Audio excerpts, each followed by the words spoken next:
Hey guys, it's Sasha, and in this video we're going to talk about stocks and shares ISA accounts. Specifically, we're going to talk about why you don't need a stocks and shares ISA account in the UK. And just before the keyboard warriors get to work and smash the thumbs down and leave a nice comment, do me a favor and just watch this video, because this video is one of a number on my channel that is intentionally provoking thought. I am presenting a point of view that I think is incredibly useful from an angle that you might not have heard before, a view that often goes against the popular narrative but might just spark a little interesting thought.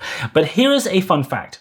I have a stocks and shares ISA and I use it, and most of my investments are in the stocks and shares ISA. I also advocate stocks and shares ISAs non-stop all the time on my channel, but it is also incredibly important to recognize that a stocks and shares ISA account is not always the best choice. So let's do it. Let's talk about why you might not want to use a stocks and shares ISA, and I'm going to give you some really interesting food for thought. Now, a stocks and shares ISA is an investing account that is available in the UK that lets you invest without paying any taxes. Specifically, all investments made within a stocks and shares ISA account are free from dividend tax and capital gains tax. Any investment you hold in a regular investing account that isn't an ISA is subject to those taxes, so that is a massive plus. And you're also allowed to deposit up to £20,000 per year into your stocks and shares ISA, which is more than 99% of people out there will ever be able to invest per year. So for most normal, regular people, the stocks and shares ISA is basically pretty much limitless. But here is the issue. A stocks and shares ISA takes more effort to set up and manage by the investing platform, by the company. It adds cost, it adds a whole load of things that you don't really care, but they do. And as a result, there are far less stocks and shares ISA accounts out there than regular investing platforms because of this. And the ones that do exist all charge some sort of fees. They charge more than the free equivalents. The best overall option for a stocks and shares ISA account out there at the moment, in my opinion, is free trade. And the free trade ISA costs £3 per month and then also charges you a 0.45% foreign exchange fee every time you make a trade in any foreign shares. So for example, if you're like me and you like to invest in US stocks, that is a 0.45% every single time you make a transaction. When you go and buy the stock, you pay it. When you go and sell it, you pay it. When you go and buy some other stock using that money, you pay it again.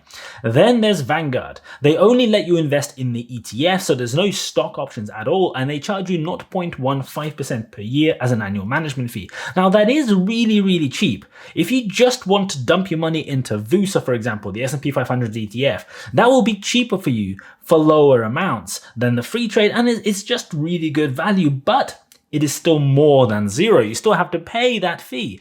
And people get very scared of these taxes. There's this perception that if you don't have an ISA, if you don't use a stocks and shares ISA account, your investing portfolio is going to be pillaged by the taxman and you will be left with a tiny fraction. But let's look at the numbers. The 0% dividend income allowance in the UK is £2,000. That means you can earn £2,000 worth of dividends before you owe any tax on them whatsoever. And if you don't own your own company and pay yourself dividends through that, or if you don't have some other random dividend income, £2,000 is a lot. For example, if you have a dividend portfolio that pays you 3% per year on average across all of those stocks, you will pay no dividend tax even with a £66,000 invested into those dividend stocks. So that is quite something to think about. For most people, this will not be an issue, this dividend tax.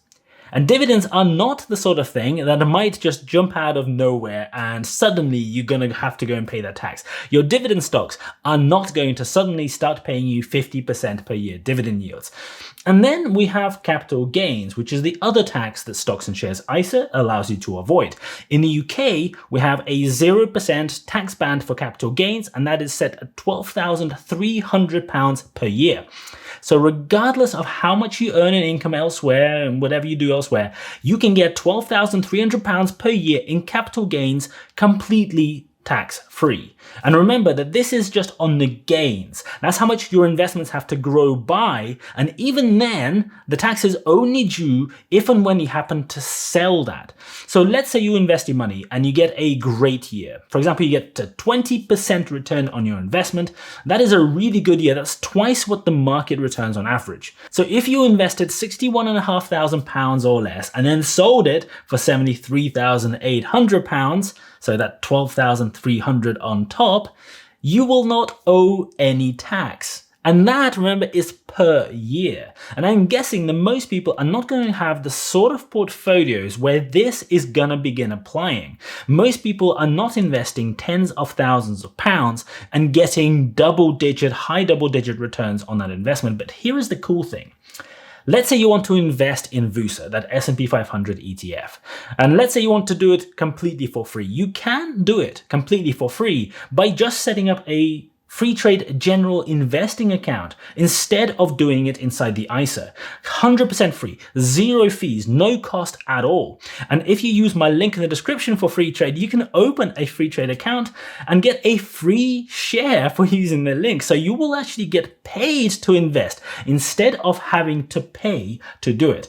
Or if you want to invest in US stocks with a few £100, for example, Stake can be a much cheaper platform than free trade. Stake has a 0.5% foreign exchange fee compared to free trade's 0.45%. So it is a tiny bit higher, but you only pay it once when you deposit money into the platform, and then again only when you withdraw. The free trade ISA will charge you that 0.45% every single time you make a trade. So you buy a stock, you pay it, you sell it, you pay it, then you buy a different one, you pay it again. So on Stake, you can put money in, pay that one-off FX fee, and then buy and sell companies for as long as you want, whenever you want, however many times you want, as long as you don't do day trading. And yeah, you guessed it. You can also get a free share with Stake if you use my link in the description below to set up and fund the account as well. I've got all the free shares. And because these are general investing accounts, you can literally set up as many as you want. With the ISA, there's a restriction. You can only use one per financial year. With these, you can have as many as you want, and you can collect all of those free shares if you want to, if that's the choice that you want to make. But hey, here is an important counter argument that I'm sure some people will put forward. Because let's say you start doing this, you start investing outside the stocks and shares ISA, and then continue investing for a while and build up a big pot over time, because maybe small amounts over time, they will grow year after year and you'll keep putting money in. Then when you come to sell at some point in the future, maybe in like 10 years, because you want to use that money to buy a house or something like that, then you will own capital gains tax, because there's going to be one big sell far in the future when you might have a lot of capital gains tax. And that is a very valid argument. That is why I have a stocks and shares ISA. And that is why a lot of people should consider having a stocks and shares ISA. But if you're just starting out in investing, you just want to understand how it works, try it out for the first time, there is nothing stopping you starting out with a general investing account that is free or very cheap. And then if your investments are growing so fast that, capital gains tax becomes something that could be an issue, you can always open a stocks and shares ISA at that point if you want to. You can even move the money over from your general investing account to that ISA at that point if you choose to and if you're happy with the fees. And yes, you will be out of the market for a few days while you're waiting for the money to be sold in one, deposited into your current account, and then invested into the other one. But in the grand scheme of things, that might still save you quite a lot of money. And remember that the £12,300 allowance is per financial year. You can sell your investment in chunks. As long as it's the amount that you sold doesn't qualify for capital gains tax, that's all that matters. You can sell one bit before the end of the financial year, at the end of the financial year, just at the beginning of April. And then you can sell another bit like 1 or 2 days later and in the other financial year. And then your tax-free allowance is essentially double because you're using 2 different allowances from 2 different years. Almost £25,000 in capital gains completely tax-free if you do that.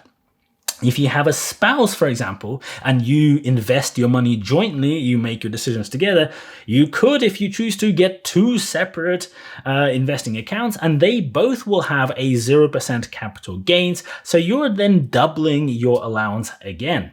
Now, the truth is, there isn't a huge difference in price. It is not hugely expensive to have this ISA. And for the peace of mind, you might just find that it is easier to start with the stocks and shares ISA account, and then you don't have to think about it. You don't have to worry. You don't have to work out what is your capital gains this year. Will you have to pay tax? You won't have to worry about those tax brackets changing or anything like that. And at the end of the day, that free trade stocks and shares ISA is at the moment only costing you £36 per year plus that 0.45% fee when you buy and sell a stock. So if that stock grows a little bit, you're roughly talking about 1% to buy in and then sell back out of that stock. But that 1% is still 1%. But there are new investing apps entering the UK market in the coming months. I already know that some are, I'm suspecting that some are as well. And they will offer more free or very cheap investing options, but will probably not have an ISA account. And it's just one of those things that you should think about, because it could be a few £100 difference, maybe even more than that, depending on your investing style and time. We all have different circumstances. We all have different investing styles, different approaches. And one thing can work for one person and be the absolute right choice, but it cannot be the right option for somebody else. If you found this video useful, please don't forget to smash the like button for the YouTube algorithm. Thank you so much for watching. I really, really appreciate it. And as always, I'll see you guys later.